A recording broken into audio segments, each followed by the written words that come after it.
Greetings to you all. This is Tendai Dumbuchena, host of the podcast Africa in Crisis. Welcome to episode 12. In the past few years, there has been coverage by major mainstream print and electronic media of African migrants being sold as slaves in Libya. Endemic poverty and armed conflict are driving young men and women from Central, West and Sahelian Africa to trek north to cross the Mediterranean Sea for the southern shores of Europe. The assassination of Colonel Muammar Gaddafi in 2011 caused the collapse of his government, creating a dangerous power vacuum in Libya. In the anarchy that ensued, various militia groups fought for control of the country while criminal gangs trafficked humans, drugs, and other contraband.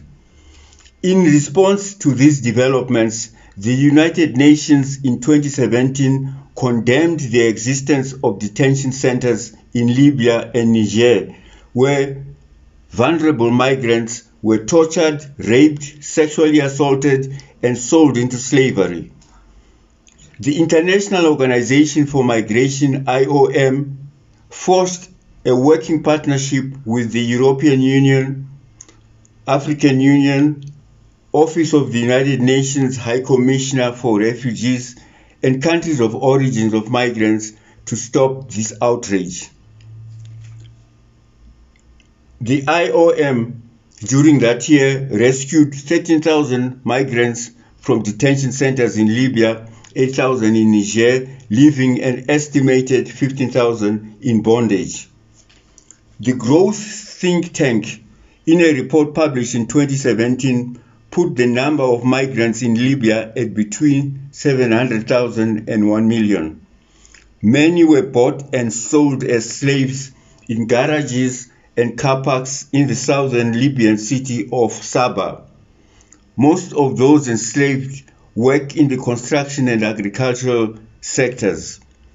Reports by other institutions allege that young female migrants are trafficked as sex slaves to Europe and the Middle East. The response of the United Nations does not go beyond a plan of action by various parties named above to tackle this issue. There was no UN Security Council resolution to enable the international body to intervene in a comprehensive way to stop crimes committed against migrants in Libya and other countries in that region. A resolution would have enabled the UN to send multinational police and military forces to dismantle the detention centers, arrest the criminals, and have them tried by the International Criminal Court in The Hague. The resolution would also have enabled the UN to work together with Libyan authorities, countries of origin of these migrants, and the European Union, where the migrants seek to go, to stop the abuse of these vulnerable people.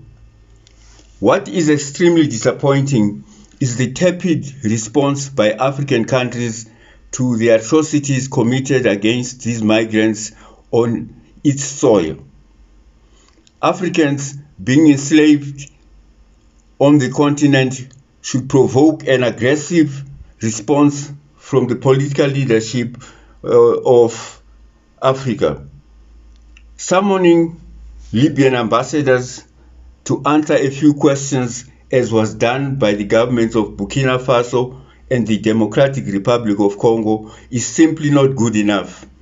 The African Union should be at the forefront of efforts to stop what is happening to their people in Libya and countries such as Niger, Mali, Burkina Faso, Nigeria, and others, where criminal gangs work across borders to exploit for financial gain the desperate plight of these migrants. Africa should take the lead at the United Nations Security Council to pass a resolution for an international response with the legal authority and resources to end these crimes. None of the 5 permanent members of the Security Council would veto such a resolution. Many migrants interviewed by journalists said the horrors of detention centers in Libya and elsewhere did not deter many from risking their lives to go to Europe. They seek to escape from grinding poverty and lack of physical security in countries where governments lack capacity to subdue armed insurgents and criminal gangs.